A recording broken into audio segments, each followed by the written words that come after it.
Hey everyone, so we've been meaning to do this for a couple months now. A review on our Arctic Fox 1150. We've had it for just a little over a year now, and we're gonna tell you the goods, the bads, and what we have modified in our rig. So we've done just a couple things as far as modifications to it. So one of them is the speakers on the inside. So as a lot of you know, factory speakers that come in campers aren't really the best for sound quality, and we like our music, we like it a little bit. So we upgraded the speakers to Kicker speakers. And we also did a shower update. So the shower head that comes factory used a ton of water. So that wasn't working the best for us. So we got an EcoCamel JetStorm Plus shower head. So that can actually reduce a ton of water usage when we're traveling and boondocking versus using the factory shower head.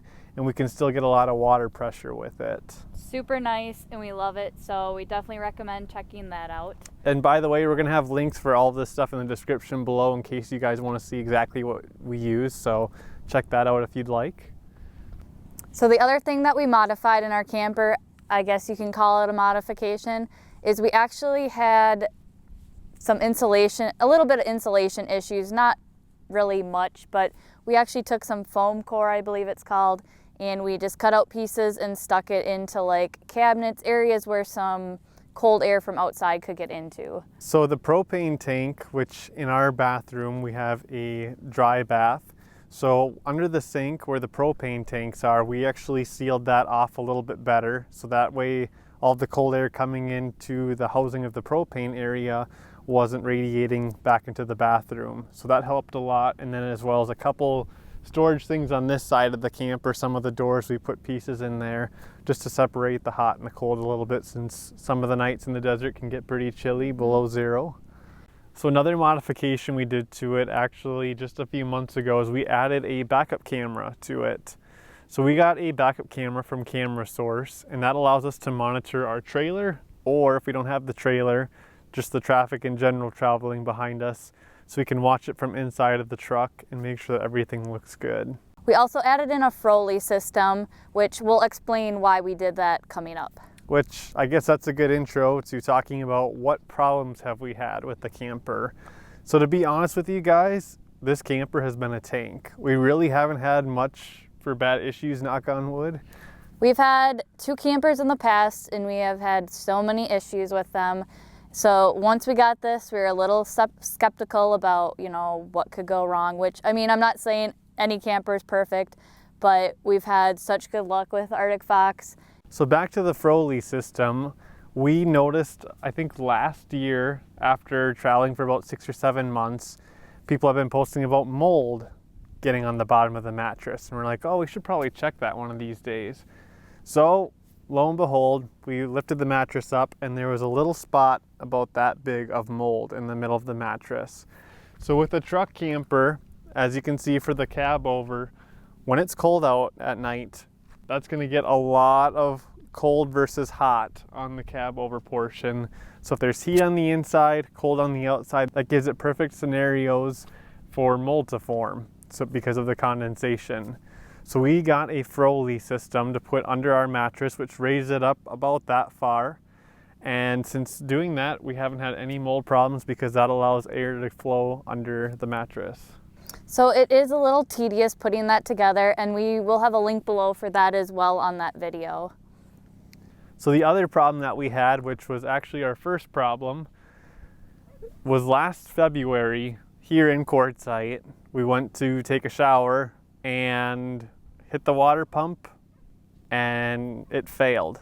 So the water pump just didn't work anymore. Yeah, it kept sounding like it wanted to pressurize, and it never actually pressurized all the way. So we knew there was a problem. So we did a couple modifications with it, doing some troubleshooting, and nothing worked. So ultimately we just had to replace the water pump, which that's not the camper's fault. Things will fail, appliances will fail, and that happened to be one of them. Mm-hmm. So the last problem that we had with this camper was actually our slide out awning.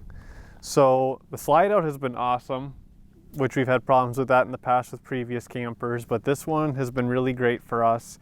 But last summer, towards the end of the summer, we noticed after checking the seals on the roof and everything that there was a slight tear about that long on the front side of the slide out awning.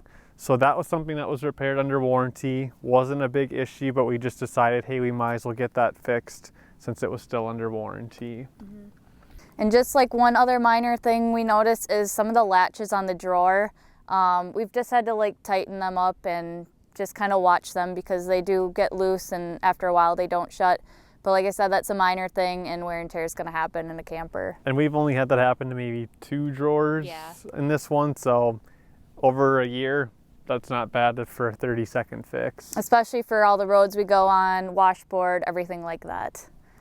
So now we're going to get to the pros and the good things about this camper that we liked and why we ultimately chose this Arctic Fox 1150. So there's a lot of pros. We absolutely love the quality of this camper and the insulation has been huge. Like we noticed the difference compared to our last camper by far. So even though we added insulation to it, it doesn't mean that the insulation's necessarily bad. We just wanted to beef it up even more than it already was. So we've camped in probably 19 or 18 degrees with this. We haven't had any problems with water freezing, anything like that. And we're not the type of people that set our heat at 70 every night. Usually we'll set it between 50 and 60.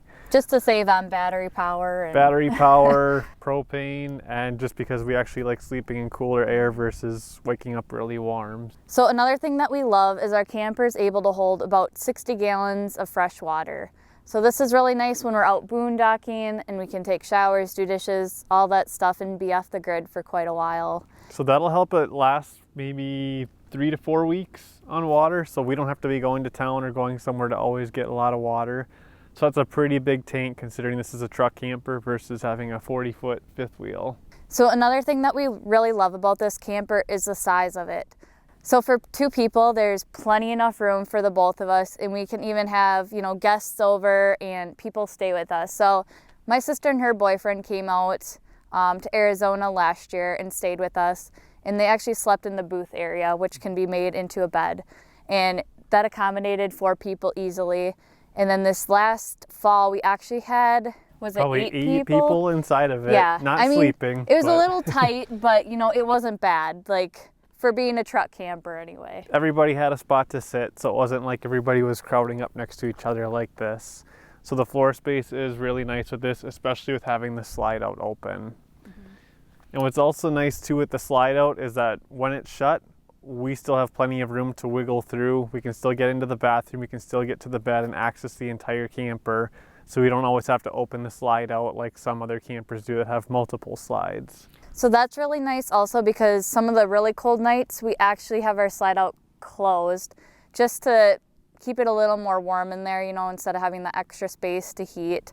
But we can still get in and out and do, the normal routine that we do with the slide out closed.